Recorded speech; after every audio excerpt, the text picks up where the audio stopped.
प्रिय 10th के बच्चों, आज हम लोग कन्यादान पाठ से प्रश्न उत्तर लिखने जा रहे हैं। तो आइए, अब पहला प्रश्न है, आपके विचार से माँ ने ऐसा क्यों कहा कि लड़की होना पर लड़की जैसा दिखाई मत देना। तो आइए उत्तर लिखते हैं। माँ चाहती है कि उसकी लड़की स्वभाव से सरल, भोली और कोमल बनी रहे। वह दुनियादारों जैसी स्वार्थी, चालाक और झगड़ालू न बने, पूर्ण विराम। परंतु साथ ही वह उसे शोषण से भी बचाना चाहती है, पूर्ण विराम। वह चाहती है कि उसके ससुराल वाले उसकी सरलता का गलत फायदा न उठाएं, उस पर अत्याचार न करें।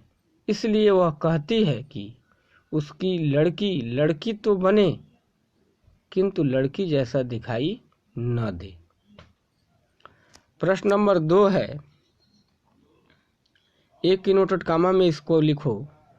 आग रोटियां सेकने के लिए है, जलने के लिए नहीं। एक इन्वर्टेड कॉमा बंद हो जाएगा। अब क लिखिए।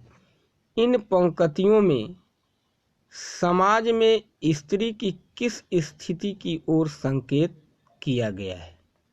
प्रश्नवाचक चिन्ह लगा दीजिए। ख लिखिए। माँ ने बेटी को सचेत करना क्यों जरूरी समझा?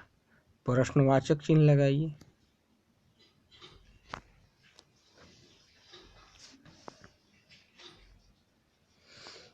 तो अब आप क का उत्तर लिखिए। इन पंक्तियों में समाज में स्त्री के दशा के बारे में 2 बातें बताई गई हैं।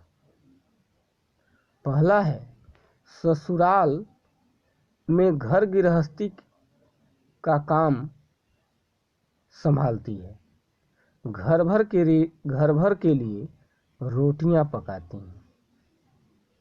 दूसरा है, काम में खटने के बावजूद उन पर अत्याचार किए जाते हैं, पूर्ण विराम। कई बार उसे जला डाला जाता है, पूर्ण विराम। अब ख लिखिए। माँ ने बेटी को सचेत करना जरूरी इसलिए समझा कि क्योंकि सभी लड़कियां विवाह के समय खुशहाली का सपना देखती हैं, परंतु वे सभी सपने झूठे सिद्ध होते हैं, पूर्ण विराम।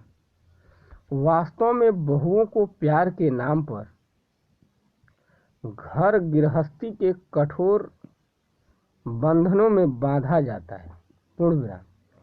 यदि वह इससे इनकार करे तो उसे जला भी दिया जाता है, पूर्ण विराम।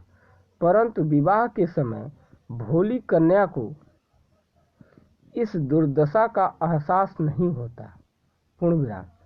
इसलिए उससे बचने का कोई उपाय भी नहीं करती, पूर्ण विराम। दूसरा प्रश्न भी समाप्त हुआ।